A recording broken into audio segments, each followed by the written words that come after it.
no es muy caluroso que digamos. Bueno, quiero que abra su Biblia por favor en el Salmo capítulo 95. Ubíquese por favor ahí en el Salmo capítulo 95. Y quiero, el título de la enseñanza es Oír y Obedecer, porque básicamente esa es la idea de este salmo. La idea central del Salmo 95 es eso: tú oyes y debes obedecer. ¿Y por qué me interesa este salmo? Bueno, quiero que empecemos una nueva serie de enseñanzas. Vamos a dejar un poco todo ese aspecto emocional y sentimental, lo vamos a dejar ahí. Si usted se perdió alguna de esas enseñanzas, en nuestro canal en YouTube están todas, puede ahí ir y ponerse al día. Pero vamos a empezar una nueva serie de enseñanzas y quiero hablar acerca de los 10 mandamientos. ¿Por qué los 10 mandamientos? Porque son 10. Dios pudo haber hecho más mandamientos, pero colocó 10. ¿Por qué 10? Bueno, quiero que pensemos en esas cosas. ¿Por qué solo 10? ¿Y por qué colocó en esos 10 los que colocó? Quiero que pensemos en esas cosas. Vamos a profundizar un poco en esos 10 mandamientos. Pero antes de meternos en eso, tenemos que entender algo fundamental, y es: hay que oír y obedecer. Ahora, no voy a usar Santiago capítulo 1, que es el más conocido frente a eso. No os hagáis oidores solamente la palabra, sino sed hacedores, dice Santiago. No, ese es el pasaje y el versículo más conocido en ese sentido. Pero quiero que reflexionemos en un salmo y vamos a mirarlo todo, vamos a leerlo todo y vamos a mirar tres cosas. Vamos a ver que el salmo nos va a enseñar tres cosas importantes. La primera es que hay un llamado a la alabanza y a la adoración, y vamos a ver cómo el salmista nos dice que debemos alabar y adorar a Dios. Luego hay una recomendación o una advertencia, y finalmente hay un ejemplo. Ahora, para efectos y por motivos de la enseñanza que vamos a tener esta tarde, esta noche, yo voy a permitirme invertir ese orden. Vamos a ver primero lo que enseña el pasaje con respecto a la adoración y la alabanza, que es lo que viene en orden. Luego vamos a mirar el ejemplo, que es lo último, y finalmente miramos la advertencia. Entonces, quiero que usted le preste mucha atención, porque sé que Dios tiene algo para tu corazón esta noche. Hemos venido, a mí me preocupa mucho, porque nosotros hemos venido mucho tiempo escuchando palabras, predicaciones, enseñanzas. Ahora con este aparatico y con la internet es mucho más fácil escuchar predicaciones todo el santo día, pero ¿cuánto de todo eso que oímos obedecemos? Ese es el problema. El problema no es que usted se la pase escuchando todo el día predicaciones. El problema es, y el punto es, ¿cuánto de todo eso que escucha es lo que usted pone en práctica? Y quiero que, teniendo eso en mente, entonces vamos a mirar el Salmo 95 y leámoslo. Y luego oramos. Leamos el Salmo 95 y préstele mucha atención a las palabras. ¿Sabía que el libro de Hebreos atribuye el Salmo 95 al rey David? Pero cuando usted lee el libro de los Salmos no aparece el autor, pero en el libro de Hebreos sí aparece el rey. El autor de Hebreos dice que fue el rey David que lo escribió. Bueno, no nos pongamos en esa discusión de quién fue el que lo escribió. Simplemente meditemos un poco en las palabras de David frente a la alabanza, la adoración y una advertencia. Dice lo que dice el Salmo 95: venid, cantemos con gozo al Señor, aclamemos con júbilo a la roca de nuestra salvación. Vengamos ante su presencia con acción de gracias, aclamémosle con salmos, porque Dios grande es el Señor, y Rey grande sobre todos los dioses, en cuya mano están las profundidades de la tierra. Suyas son también las cumbres de los montes. Suyo es el mar, pues Él lo hizo, y sus manos formaron la tierra firme. Venid, adoremos y postrémonos, doblemos la rodilla ante el Señor nuestro Hacedor, porque Él es nuestro Dios, y nosotros el pueblo de su prado y las ovejas de su mano. Si oís hoy su voz, no endurezcáis vuestro corazón como en Meriba, como en el día de Masá en el desierto, cuando vuestros padres me tentaron, me probaron, aunque habían visto mi obra. Por 40 años me repugnó aquella generación, y dije: es un pueblo que se desvía en su corazón y no conocen mis caminos. Por tanto juré en mi ira: ciertamente no entrarán en mi reposo. Amén. Padre, háblanos esta noche. Ahora que vamos a meditar en tu palabra, que vamos a tratar de comprender lo que tú tienes para nosotros, háblanos. Háblanos, habla en nuestro corazón, en las diferentes aplicaciones, en los diferentes pasajes que nosotros podamos ser enseñados, ser entendidos, Señor, de lo que tú quieres para nosotros, y sobre todo que podamos oír y obedecerte. Te lo suplico, Señor. Amén y amén. ¿Y qué es lo primero que usted debe oír y obedecer? Es el llamado del salmista, es un llamado a la adoración. Ahora mire los primeros versículos que aparecen acá en el pasaje. Dice: venid, cantemos con gozo, aclamemos con júbilo. El salmo comienza haciendo un llamado. Él está convocando al pueblo para que todos vengan a adorar a Dios. Aquí hay varias expresiones: cantar con gozo, aclamar con júbilo, venir con acción de gracias, aclamar con salmos. Dice: adoremos y postrémonos. Hay que doblar las rodillas. Son una cantidad de expresiones de alabanza y de expresiones de adoración que usted encuentra en los primeros 6 versículos. Cuando usted no tenga algo que hacer en la alabanza o no sepa cómo hacerlo, aquí hay unos buenos ejemplos de lo que debiera usted hacer. Y miremos un poco en detalle de esto, de lo que dice acá. Y hay 2 cosas que sobresalen cuando hablamos de la alabanza y la adoración en lo que está diciendo el salmista. La alabanza debe hacerse con gozo. Fíjese nuevamente el versículo 1: venid, cantemos con gozo al Señor, aclamemos con júbilo a la roca de nuestra salvación. Es imposible que nosotros estemos alabando a Dios y estemos aburridos. Eso es una cosa que no es coherente. Si yo estoy alabando a Dios, debo estar con gozo y aclamarle ¿con qué? Con júbilo. Y la otra parte que luego menciona el salmista es la parte de la adoración. Y mire por favor el versículo 6, dice: venid, adoremos y postrémonos, doblemos la rodilla ante el Señor nuestro hacedor. Hay otra expresión de adoración que es doblar la rodilla, postrarse. Y entonces en la alabanza nosotros estamos gozosos, pero en la adoración debemos humillarnos, rendirnos. Y por eso es que la adoración es más un asunto profundo de nuestro corazón que tanto una expresión física que sea visible. ¿Por qué? Porque la gente se puede arrodillar, o la gente puede parecer compungida, pero en su corazón tener todavía ídolos o no estar totalmente rendido a Dios. Entonces fíjate lo que está haciendo el salmista. Él nos está llamando a alabar a Dios y hacerlo con gozo, y a adorar a Dios, pero hacerlo con una rendición completa de nuestro corazón. Básicamente eso es lo que sería la alabanza y la adoración. Si tú quisieras entender qué es la alabanza, tienes que comprender que eso es algo que es efusivo, que es evidente, que implica alegría, gozo, júbilo, es fiesta. La alabanza en ese sentido nos debe mover a nosotros a gozarnos en lo que Dios es, a gozarnos en Dios mismo y a gozarnos en lo que Él ha hecho. Pero la adoración tiene otra característica, porque es una rendición de lo que nosotros somos, una rendición que se inicia en nuestro corazón, en lo profundo de nuestro ser. Ahora, ¿por qué hace el salmista estos requerimientos? ¿Por qué él llama a la adoración, a la alabanza y a la adoración? ¿Por qué él llama al gozo y al rendirnos? Y él da 2 motivos. Aquí el versículo 3 dice: porque Dios grande es el Señor y Rey grande sobre todos los dioses. Leí mal. Porque Dios grande es el Señor. Ahora sí, está mejor. Porque Dios grande es el Señor. En esta versión que estamos leyendo, la palabra Jehová se ha cambiado por la palabra Señor.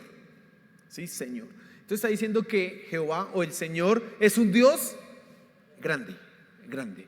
Es la primera cosa que resalta acá. Y tú y yo tenemos que alabar a Dios, gozarnos en la presencia de Dios, porque no hay uno semejante a nuestro Dios. Hay una exclusividad en Dios. Hay algo que lo hace a Él particular y único. Primero, que es el único Dios verdadero. Mire, podremos inventarnos dioses, podremos inventarnos cosas, pero solo hay un Dios verdadero, y es Jehová, es nuestro Señor. Amén. Estaba yo en el colegio hablándoles a los muchachos de la Edad Media, de la música, del arte, bueno, etcétera. Y entonces les dije a ellos que no era la Edad Media, era el clasicismo. Les decía a ellos que en el clasicismo lo que hicieron la gente del siglo XVIII era intentar volver a la época clásica. ¿Cuál es la época clásica? La época de los griegos, allá antes de Cristo y todas esas cosas, 4 o 5 siglos antes de Cristo. Y entonces les dije, ellos intentaban volver a esa época y ellos renunciaron a los dioses. Empecé yo a hablarles y ellos empezaron a buscar todo lo antiguo. Y no sé en qué momento llegamos allá. Entonces le dije, cuando rechazaron los dioses, les hablé de la Edad Media, le dije que rechazaron inclusive el cristianismo, etcétera. Se volvieron ateos y se volvieron muy científicos. Y los muchachos empezaron a preguntar, o sea, profe, que no hay, ¿qué pasa con...? Y mira, esas preguntas eran muy graciosas. A mí me empezó a dar risa lo que me preguntaban. Profe, ¿y Thor? ¿Ese no es un dios? ¿Sabe quién es Thor, no? El dios del trueno, el del martillo, el musculoso. Bueno, el de las películas se ve así musculoso. Y profe, ¿y ese no es un dios? Y yo empecé a reírme, ¿me están tomando el pelo o qué? ¿Y Poseidón? Y un poco de dioses ahí, de todos, de la mitología griega, de la mitología nórdica, de un poco de cosas. Y solamente menciono esto para que tú entiendas que podremos inventarnos la cantidad de dioses que querramos, pero solo hay uno que es verdadero, y es el Dios de los cielos, el creador del universo. Y mira lo que dice la descripción que hace ahí frente a ese Dios que es exclusivo, que lo hace único. Dice acá: vengamos ante su presencia con acción de gracias, versículo 3, porque Dios grande es el Señor y Rey grande sobre todos los dioses, en cuya mano están las profundidades de la tierra, suyas también son las cumbres de los montes, suyo es el mar, pues Él lo hizo, y sus manos formaron la tierra firme. Hablan de un Dios que creó todo lo que nosotros vemos, todo lo que nosotros podemos palpar, disfrutar, gozar. Ese es el Dios único, ese es nuestro Dios. Y cuando nosotros pensamos en la alabanza, en algún motivo para alabarle, no hay que pensar en lo que Él haya hecho por ti, solamente hay que ver lo que hay a nuestro alrededor. Inclusive la lluvia, que hoy puede agobiarte, eso es una de las creaciones ¿de quién? De nuestro Dios, y eso merece alabanza. Amén. Eso merece nuestra exaltación y hacerlo con júbilo. Ahora, dice el versículo 6: venid, adoremos y postrémonos, doblemos la rodilla ante el Señor nuestro Hacedor. Aquí se agrega algo y luego dice el versículo 7: porque Él es nuestro Dios y nosotros el pueblo de su prado y las ovejas de su mano. ¿Por qué también nosotros debemos alabar y adorar a nuestro Dios? Porque hemos sido elegidos por Él. Y eso es lo que está diciendo el Salmo. Él no está hablando solamente de la creación del ser humano, de la creación de la raza humana, aunque eso merece la alabanza y la adoración, sino que Él llama a algo particular y específico, y es que tú y yo hemos sido escogidos por Dios para ser las ovejas de su prado. Y usted sabe que los salmos y la época en que se escribió todo esto era una época agrícola, agraria, ganadera. Entonces las ilustraciones que tienen que ver con rebaño, que tienen que ver con ganado, son muy abundan en la escritura y son muy utilizadas. Entonces cuando Él dice que nosotros somos las ovejas de su prado, está hablando que puede haber un rebaño gigante, pero hay unos que están en el rebaño ¿de quién? De Dios. Y eso somos tú y yo. Dios no solamente nos creó como seres humanos, sino que nos hizo sus hijos, nos hizo parte de su familia, nos dio con Cristo una heredad que nosotros no teníamos, nos dio una posición que era para nosotros inalcanzable, y eso merece alabanza y adoración. Ese es un motivo que debe llenar tu corazón cuando nosotros pensamos en alabarle a Él. Y hay algo más que se agrega acá en el versículo 1 o 2, en donde se dice, el 1 dice: aclamemos con júbilo a la roca de nuestra salvación. Y esa palabra roca nos va a llevar a Éxodo capítulo 17. Usted no va a buscar ese versículo en la Biblia, usted simplemente lo va a tener ahí como referencia, ¿sí? Pero eso nos manda allá a Éxodo capítulo 17. Porque la roca que está hablando aquí el salmista, él está hablando de la salvación. ¿Y por qué coloca a Dios como una roca de salvación? Bueno, las rocas hablan de firmeza, pero aquí la roca está haciendo referencia a una historia y es lo segundo que quiero que tú te fijes. Ahora, antes de pasar allá, ¿tú luchas para adorar a Dios? ¿Luchas para alabarle? Me refiero, ¿no encuentras motivos para gozarte en la presencia de Dios? ¿Te queda difícil estar alegre con las canciones? Bueno, probablemente no estás considerando quién es Dios y lo que Él ha hecho y estás esperando que haya otra motivación en tu corazón para hacerlo, cuando resulta que solamente que Él sea el Dios ya es más que suficiente motivo. ¿Te cuesta rendir tu vida ante Él? ¿Te cuesta adorarle? Cuando estamos en la música, generalmente la que se considera que es la que nos lleva a la adoración y a la alabanza. Cuando estamos en esos momentos que son un poco más de recogimiento, más de contemplación, ¿te cuesta levantar tus manos? Recuerde que la adoración es rendición. Y entonces probablemente si no puedes levantar tus manos es porque no has rendido tu corazón. Porque una persona que se ha rendido todo puede levantarlas fácilmente, no le pesan. Pero si te pesan las manos, probablemente es que no has rendido algo en tu corazón. No es un asunto de las manos, no es un asunto físico, es un asunto de tu corazón. Si tu corazón cambia, entonces será más fácil levantar las manos. Si luchas con eso, tienes que pensar qué es lo que no has rendido. Tienes que pensar qué es lo que no has entregado. Y tienes que pensar también qué no estás contemplando de nuestro Dios. Porque nosotros no estamos adorando un títere, no estamos adorando un payaso, nosotros no estamos adorando un invento, estamos adorando al Rey de Reyes y Señor de Señores. Así que solo con contemplarlo ya es más que suficiente motivo. Amén. Pero sigamos adelante. La roca. ¿Qué pasa con la roca? Hay un ejemplo acá en la parte final del Salmo. Vamos a leer desde el versículo, a recordar un poco las palabras del versículo 8 en adelante. Dice: no endurezcáis vuestro corazón como en Meriba, como en el día de Masá en el desierto, cuando vuestros padres me tentaron, me probaron aunque habían visto mi obra. Por 40 años me repugnó aquella generación y dije: es un pueblo que se desvía en su corazón y no conocen mis caminos. Por tanto juré en mi ira: ciertamente no entrarán en mi reposo. ¿Qué sucedió? ¿Qué pasó allá cuando el salmista está recordando algo? ¿Sabe? Yo creo que casi que, no lo puedo asegurar, pero casi que sí, 99.9%, como los que usted compra de la antibacterial, 99.9%, nunca le dicen el 100%, ¿no? Le oye así casi el 99.9% que el salmista, cuando escribió esto, estaba contemplando la historia de Éxodo capítulo 17. Él estaba pensando en eso. Por eso él llama a Dios la roca de la salvación, porque él está pensando un poco en eso que pasó en Éxodo 17. ¿Qué pasó en Éxodo capítulo 17? Usted en casa lo va a revisar, pero básicamente después de varias jornadas de haber salido de Egipto, de ir caminando, llegaron a un sitio y llegaron con sed.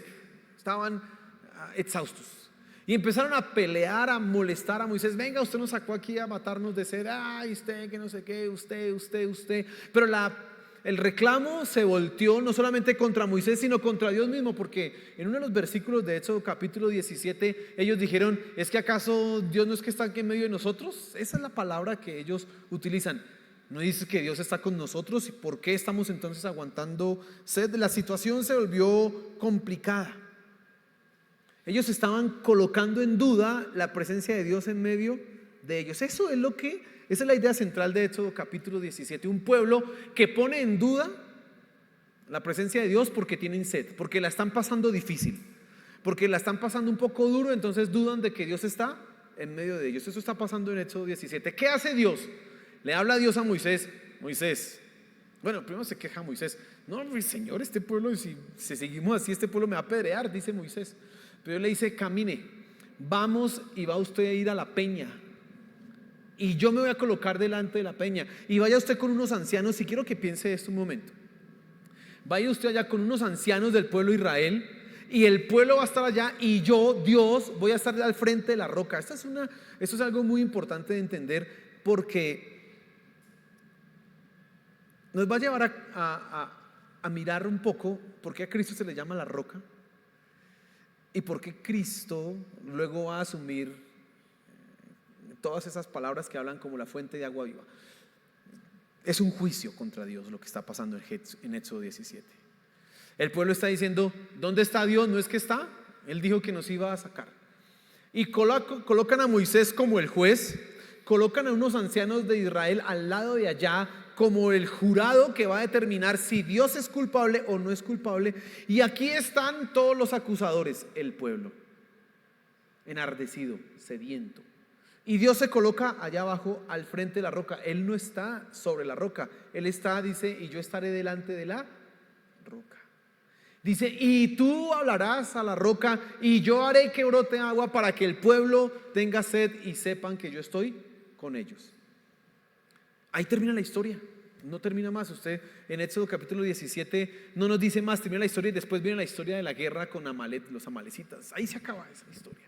Y queda uno como, ¿y qué pasó? Y bueno, evidentemente salió agua de la roca, el pueblo sació su sed, dejaron de pelear con Moisés, Dios fue vindicado delante del pueblo, es decir, Él demostró que estaba en medio de ellos. El jurado dijo, Dios está con nosotros, y Moisés, que era como el juez que estaba ahí, dijo, sí, Dios está con nosotros. Y el pueblo, muy bien, ya le montamos un caso, una causa judicial, esa es la palabra, le montamos una causa judicial a Dios y nos tenía que responder, Él tenía que respondernos. Eso es lo que está pasando en Éxodo capítulo 17, y eso es lo que recuerda el Salmo 95. Ahora, el Salmo 95 nos da a nosotros unas consecuencias de ese acto, nos muestra a nosotros qué sucedió luego de que ese pueblo juzgara a Dios. Y dice ahí los versículos finales, el versículo 10 dice, por 40 años me repugnó aquella generación y dije, es un pueblo que se desvía en su corazón y no conocen mis caminos. Por tanto juré en mi ira ciertamente no entrarán en mi reposo. Ese pueblo no quiso oír a Dios. Pero la pregunta es, ¿qué no quiso oír de Dios? Exactamente, ¿qué no fue lo que no quiso oír de Dios? Y nos vamos a Éxodo capítulo 16, a Éxodo capítulo 15, en donde tú vas a encontrar el milagro de las codornices. Otra vez el pueblo hambriento. Estábamos cansados de comer esto y que nos dé, y les cae maná. Y Dios dice, les voy a hacer caer maná para que sepan que yo estoy en medio de ellos. Fíjense las palabras del capítulo 15 y 16. Ellos sabrán que yo estoy en medio de ellos. El hecho de que cayera maná significaba la prueba evidente de que Dios está en medio de ellos. Y que las codornices llegaran también era una prueba de que Dios iba a suplir todas sus necesidades. En Éxodo capítulo 16 usted va a fijarse que ellos están diciendo, teníamos en Egipto ollas de carne y aquí nos estamos muriendo de hambre. Uy, cómo extrañamos eso, dicen ellos. Y Dios les da maná y les da las codornices, demostrando que Él está en medio de ellos. Usted tiene que revisar eso en casa. No puedo leer esos pasajes porque se nos va mucho tiempo acá solo leyéndolos. Pero fíjate que el salmista está recordando eso. Entonces las palabras que ellos no quisieron oír no fueron las del Salmo 95, sino fueron las que Dios había dicho en Éxodo capítulo 15 y 16. Yo estoy en medio de ustedes. Crean que yo estoy y voy con ustedes. Por lo tanto, Éxodo capítulo 17 es la evidencia de un corazón endurecido, es la evidencia de un corazón totalmente reacio a creer lo que Dios ha dicho. Cuando tú lees Éxodo capítulo 17, uno lo puede leer solo como una historia fuera de contexto, pero no, ese es el colmo de los colmos. ¿Usted ha escuchado el dicho que dice, tras de ladrón bufón, tras de gordo hinchado, tras de cotudo con paperas? ¿Sí lo ha escuchado esos dichos? Eso hablan del colmo de los colmos, de que venga, pero pues Éxodo 17 es precisamente esa parte, en donde el pueblo escuchó antes, yo estoy en medio de ustedes, y manda maná, que caiga maná del cielo, hermano. Piensa un momento esto, que caiga maná, que caiga algo de día, que se pueda recoger, que se pueda comer. El pueblo está viendo eso, sale en la mañana, lo coge, lo recoge, y eso les sirve para el día viernes, que es el día de reposo, cogen doble porción y eso les dura. Además Dios hace soplar un viento tremendo y llegan codornices, ellos comen. Están viendo el poder de Dios. Dios les está diciendo, miren, no como nos lo dice a nosotros, sino con palabras literales, palabras oídas por ellos. Yo estoy aquí en medio de ustedes. Moisés se las repetía, pero aún así cuando tienen sed se preguntan, ¿y dónde está Dios? ¿No dijo que iba a estar con nosotros? Eso es lo que el Salmo 95 nos habla a nosotros y nos deja entender un poco lo que está sucediendo. Ahora, quiero entonces que te fijes en la tercera parte, que es la advertencia, y eso es la última parte del versículo 7 y la primera parte del versículo 8, en donde dice, si oís hoy su voz, no endurezcáis vuestro corazón. Eso está en la mitad del Salmo. Ese debería ser el segundo punto, pero yo le dije al comienzo que yo prefiero dejarlo de últimas, porque aquí es donde me quiero detener para que tú reflexiones. El salmista comienza hablando de adoración y de alabanza. Comienza hablando de hacerlo con gozo, hacerlo con júbilo, de rendir nuestro corazón. Por lo tanto, cuando él utiliza el ejemplo de Masá y de Meriba, de Éxodo capítulo 17, él está haciendo una aplicación del pasado al presente del pueblo y le está diciendo, no tenemos que dejar de alabar ni de adorar a Dios como corresponde, porque si no, eso es ser duros de corazón. Y él dice, si oyeres hoy su voz, eso dice la Reina Valera, aquí dice, si oís hoy su voz, no endurezcáis vuestro corazón. Así que hay una primera aplicación que tú y yo tenemos, bueno, antes de la aplicación, algo que primero tú y yo tenemos que entender, y es, ¿qué es un corazón que se endurece? Un corazón que se endurece es un corazón que, sabiendo lo que tiene que hacer, no lo hace. Oye, pero no obedece. Por eso el título de la enseñanza es oír y obedecer. Porque el punto acá no es que tú escuches mucho, el punto acá es que tú obedezcas. Y un corazón endurecido es ese que oye pero no obedece. Un corazón endurecido, con respecto a lo que leímos de la historia de Israel, a lo que estudiamos, perdón, de la historia de Israel, es un pueblo que ve el poder de Dios, que ha escuchado la voz de Dios diciéndoles, yo estoy en medio de ustedes, pero cuando llega la cosa difícil, duda.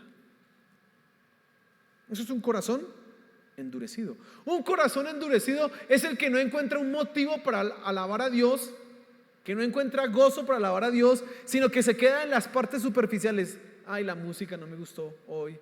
Hoy estoy como un poco bajo de nota, entonces no alabo a Dios. Ese es un corazón endurecido. Porque ¿por qué no puedes adorar a Dios así la música esté fea o así estés un poco melancólico? No hay motivo. Eso es un corazón endurecido. Y eso es lo que nos está diciendo el Salmo. Un corazón endurecido es un corazón que no ha rendido todo lo que tiene que rendir a Dios. Recuerde que la adoración es postrarse, arrodillarse. Dice, doblemos la rodilla ante nuestro Dios. Y eso es una acción física, pero muy simbólica de lo que debe darse en nuestro interior, en nuestro corazón. Y lo que le está pasando a Israel, o lo que le pasó en Éxodo capítulo 17, después lo retoma nuevamente el autor del libro de Hebreos, allá en el capítulo 3, 4, lo puede leer. Y él usa eso mismo, y él dice, ahora con una aplicación para el Nuevo Testamento, él dice, obedezcan. Él está hablando de la salvación, dice, no descuiden la salvación tan grande, obedezcan. Escuchen y pongan en práctica. No sea que les pase lo mismo que dice, y él toma el Salmo 95. Esa es la referencia que él toma. Dice, no sea que les suceda como les pasó a los anteriores, que oyendo no hicieron, y Dios les dijo, no entrarán en mi reposo. No entrarán en mi reposo. Un corazón endurecido entonces se caracteriza por no obedecer, por dudar, por no alabar, por no adorar. Y yo tengo que preguntarte ahora, mi querido hermano, ¿cómo está tu corazón? Cada 3 días, 3, 4 días, 3 días y medio en promedio, haciendo un promedio ahí, estoy predicando y usted está escuchando aquí enseñanzas en la iglesia. más las que escucha en la internet, en los predicadores que a usted le gusta escuchar.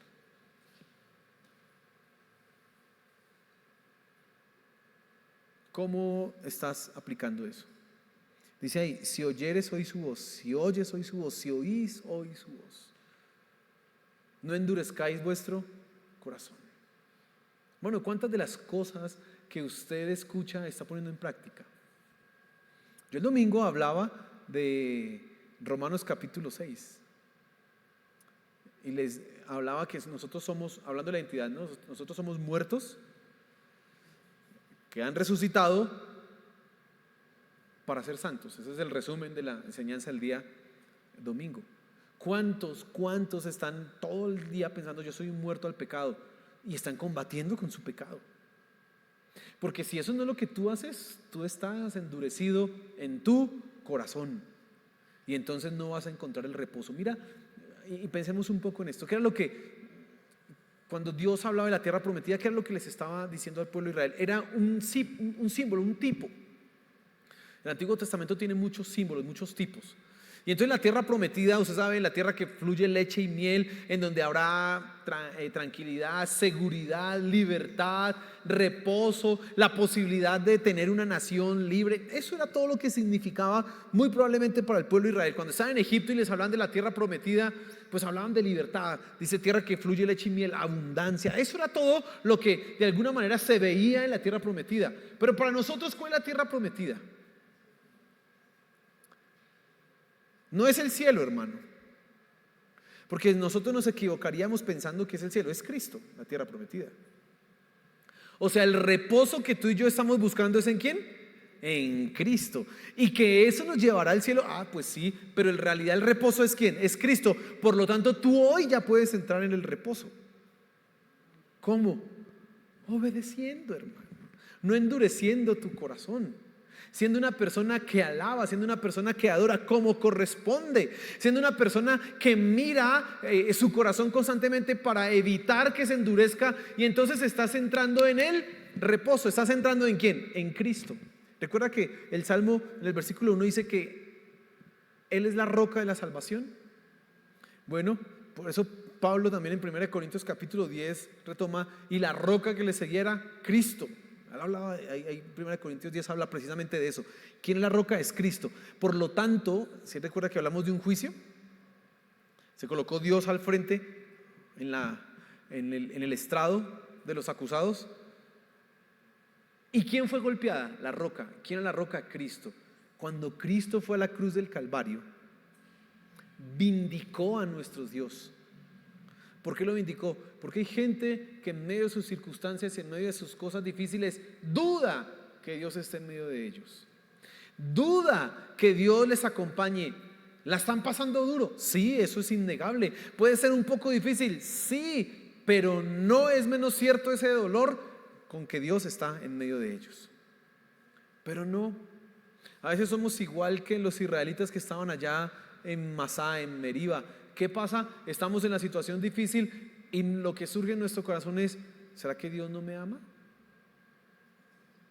¿Será que Dios no está conmigo?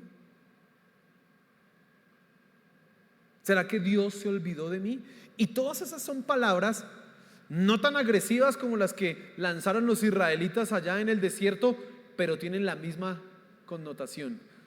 Van al mismo punto, y es: ¿acaso Dios no está conmigo?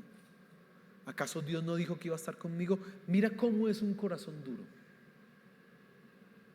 Yo quiero que tú pienses precisamente esas cosas esta tarde, porque ahora que vamos a empezar a hablar de los 10 mandamientos, las 10 cosas que Dios le pidió al pueblo que debían hacer, son 10 cosas que tú y yo debemos poner en práctica, y vamos a mirarlas con todo el detalle y con toda la minucia posible para comprender. Pero tú necesitas oír y obedecer. De lo contrario, como le pasó al pueblo de Israel, juré que no entrarían en mi reposo. ¿Y qué pasó con esa gente? Murieron en el desierto. Murieron, no entraron al reposo. Y sabes, hermano, pensando un poco en las emociones, ¿no? Hay gente que está sin reposo en su vida, y es porque no han encontrado a Cristo. Y todavía están ellos luchando, con un corazón endurecido, con un corazón que no se rinde, con un corazón que oye, pero no obedece. Duro. Que duda que Dios esté en medio de ellos, que ve los milagros, que ve las cosas maravillosas que Dios ha hecho, pero aún así duda.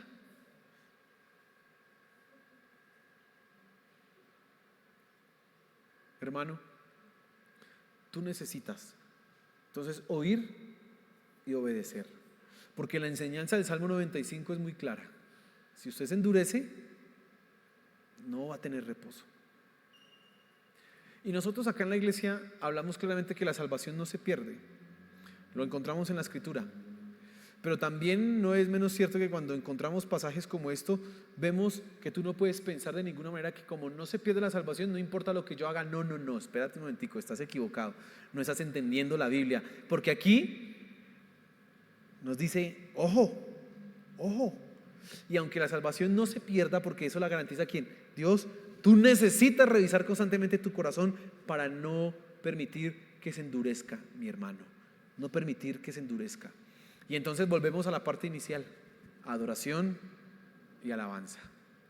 A veces llevamos muchos años en la iglesia, mucho tiempo en la iglesia, y entonces como que los motivos para alabar a Dios, para regocijarnos en Él, para rendirnos ante Él, como que se acabaron. Ya no sabemos todas las canciones, ya no sabemos todo, y entonces ¿para qué alabar a Dios? Ay, no. Hermano, eso manifiesta una dureza de corazón, y empecemos por ahí. El salmista hace un llamado, dice: venid, alabemos con gozo, venid, aclamemos con júbilo, venid, regocijémonos ante Él, venid, hagamos acción de gracias, postrémonos, arrodillémonos. Eso es lo que tú y yo tenemos que hacer. Y si no puedes, es porque hay un corazón que está endurecido y necesitas trabajar. Pero hay esperanza, porque en Ezequiel Dios promete cambiar el corazón de piedra por un corazón de carne. Así que hay esperanza. Inclusive para ese corazón que hoy está un poco endurecido, Dios puede cambiarlo, quitar ese corazón de piedra y convertirlo en un corazón de carne, un corazón completamente devoto para Él. Amén. Entonces, mi querido hermano, ese Salmo 95 nos deja con una advertencia, y es lo que quiero que tú tengas presente hoy. Sobre todo, si oyes la voz de Dios, no se endurezca. Y hoy usted está escuchando la palabra de Dios. Amén. No se endurezca. Póngase en pie, por favor.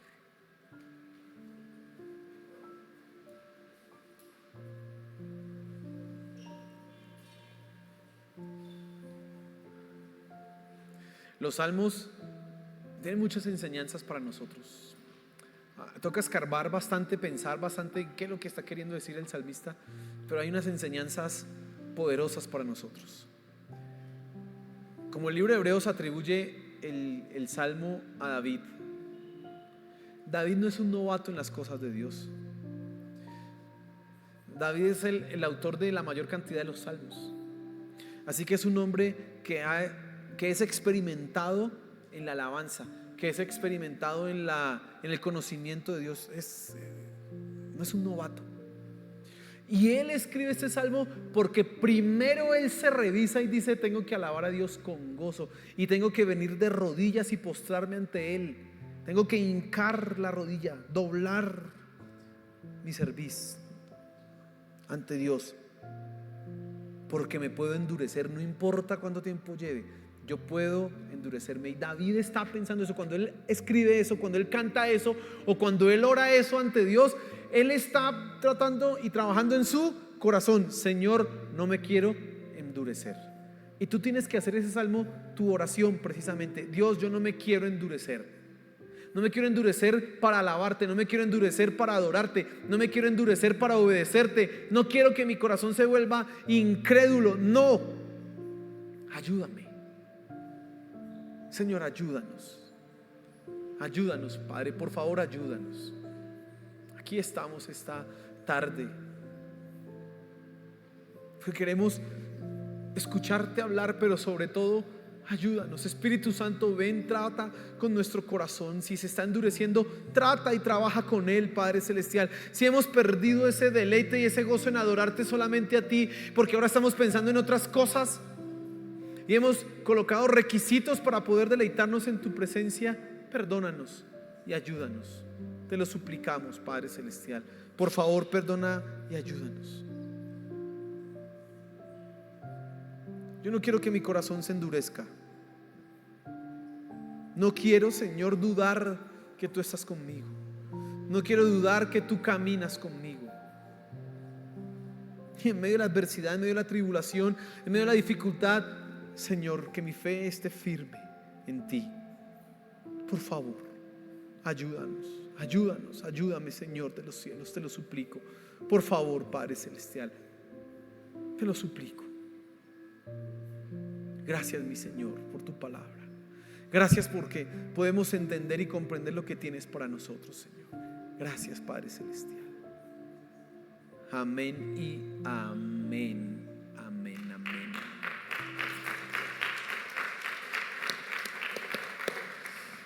Bueno, dígale a que está a su lado, usted es valiente.